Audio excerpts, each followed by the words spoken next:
Okay, so this is a brief overview of the radar. This is an important tool to have, especially if you're an option trader.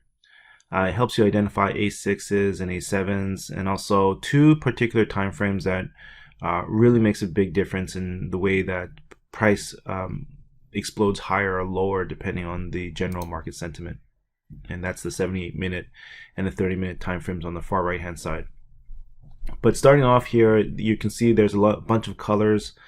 There is some sort of method to this madness, which I'll explain briefly here in this video, and then in future videos I'll explain in a little bit more detail.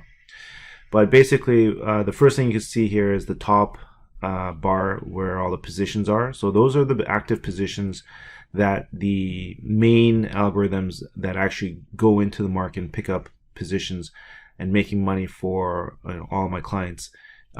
These are very important. So if these ever go long or short, like Apple's long, Boeing's long, Netflix is short, Tesla's long, if they ever get into a position, these are the ones that you really want to kind of focus on because the algorithms are going in there. But in general, for discretionary or for catching the big moves, we have this radar system that is organized as so. So on the left hand side, you can see that most of the tickers are populated with ETFs. So you can see that there's a couple ETFs that are scanning on the A8, 70-minute time frame. Russell scanning on the daily, A6. XLF was scanning a couple of days ago before that Jerome Powell boost, so that would have helped us identify that. But it's already triggered in A6, and then in time cycle 1. And then we have the A7, that's the weekly. So those are longer term time frames, which kind of take a little bit more than 7 days to develop. So Costco is one that's setting up. The yen is setting up. It looks like it's looking like it's going to move lower. And then in the middle, dead center, we have the daily A6s, and this is where all the meat of the data is because we want to monitor the pre-market moves, post-market moves, and also kind of get a sense of where we are in regards to the A6s here. So we have a lot of A6s scanning. Google, for instance, Disney, Costco, BK&G, Baba, Adobe, Apple triggered already. Interesting. And then we have the 78-minute time frame, which is after hours turned on. So all the data that's being populated when the markets are closed, post and pre, this is important. So the 78-minute is there for us to kind of monitor how the institutions are positioning when the markets are closed.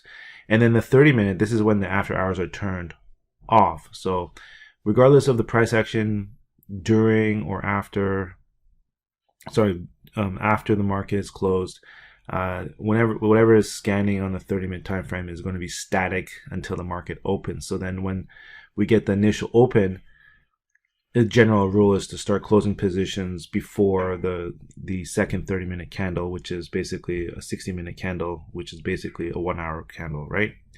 So the combination of the 78-minute and the 38-minute is a very nice combination because 78-minute is 18 minutes over 1 hour, and anything between anything before 1 hour is generally going to give you a nice, assuming the momentum and the sentiment is strong and bullish, then the 78-minute coupled with the 30-minute time frame with the after hours turned off is going to give a very good indication on how to close those positions within that first 30-minute candle bar. Okay, because you got you're 18 minutes over the 16-minute candle bar on the 70-minute time frame, but keep in mind this is with after hours turned on.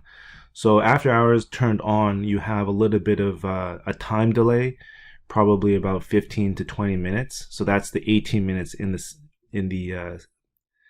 78-minute. And then when the 30-minute triggers, you have the first 30-minute and then the second 30-minute, which is less than the 78-minute because so that's the nice when we already know that this type of behavior is exhibited in the markets most of the time. So are you going to be closing the position in the first 30-minute candle at the open, or are you going to close it on the second, before the second 30-minute, or during the second 30-minute candle bar after the market is open? And then a little brief description here, as before I make other videos to talk about this in detail. The KBB is basically just a certain criteria where